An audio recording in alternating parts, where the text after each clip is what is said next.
One of the most common challenges students face in their English speaking tests is a grammar point called third person singular, or as I like to call it, 3PS.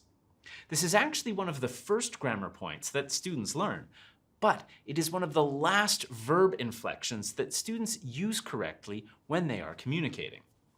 In this video, we're going to review the most important aspects of third person singular so that you'll be ready for test day.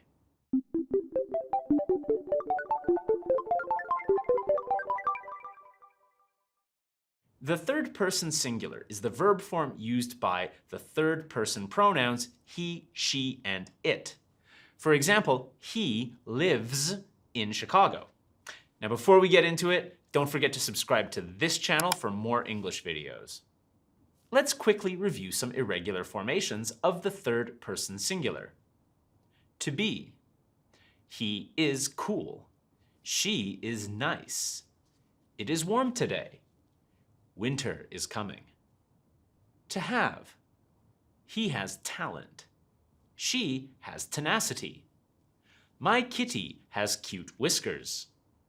Then we have the negative form with the auxiliary doesn't, as in he doesn't understand or she doesn't want to leave.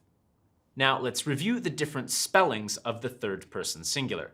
For most verbs, you're just going to add an S. For example, my friend Tyler likes video games.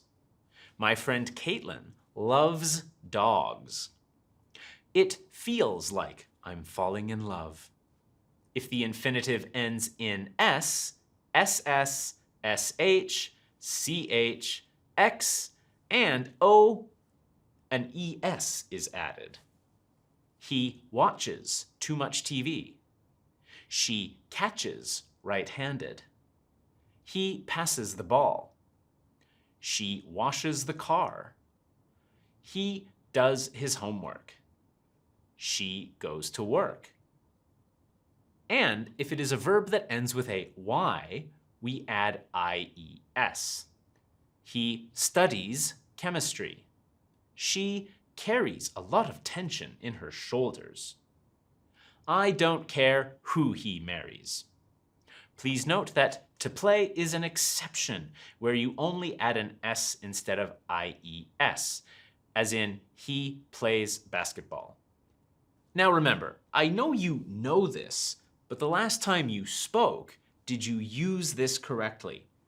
Even a lot of intermediate students will still say she have or he like. And of course, people will 100% understand you if you say it that way. But if you're looking to be a little bit more precise or wanting to get that higher score in a speaking test, my advice is to practice. In the comments below, try writing your own true sentences about people in your life and see how you go. Now, an even more effective way to practice is to read out loud what you just wrote. Here's what I wrote. My friend John lives in Canada, where he works as an accountant. He owns a Volkswagen Jetta, which he drives to work every day. He enjoys watching movies in his free time, but he doesn't have a lot of free time because he has 2 sons. He loves playing with them on the weekend, and he wakes up at 5 a.m. to drive them to hockey practice. For some reason, he really hates cats. He has 2 dogs instead. So as you can see, for a small, simple paragraph, I've used many different kinds of third-person singular sentences. If you're taking a speaking test, you can probably see how important it is to master the third-person singular if you want to be as precise as possible. Now, to master it, you're going to need to understand and learn how to use the more unusual uses of the third-person singular. Let's start by looking at every and no.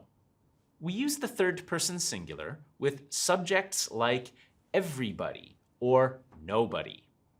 Everybody likes potatoes. Everyone has an opinion.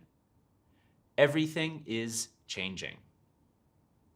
Or, nobody likes losing money.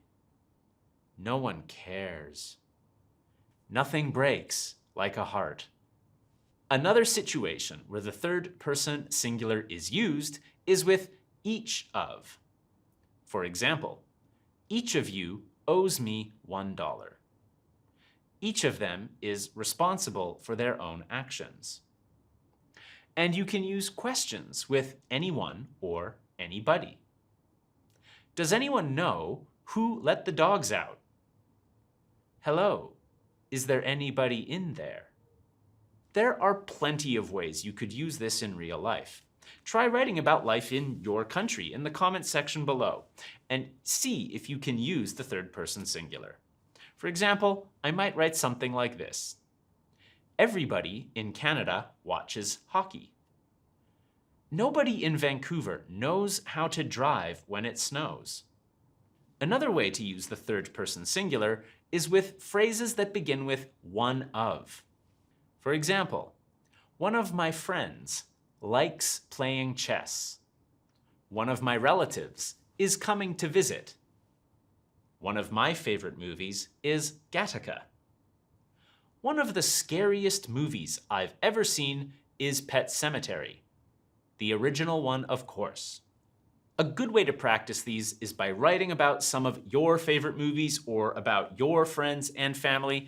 Give it a try in the comment section. Another way we can use third person singular is with plural expressions with singular verbs. For example, 5 miles is a long distance. 30 centimeters of snow doesn't sound like a lot.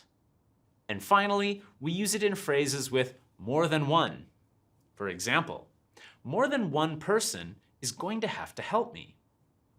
There is more than one way to solve a problem.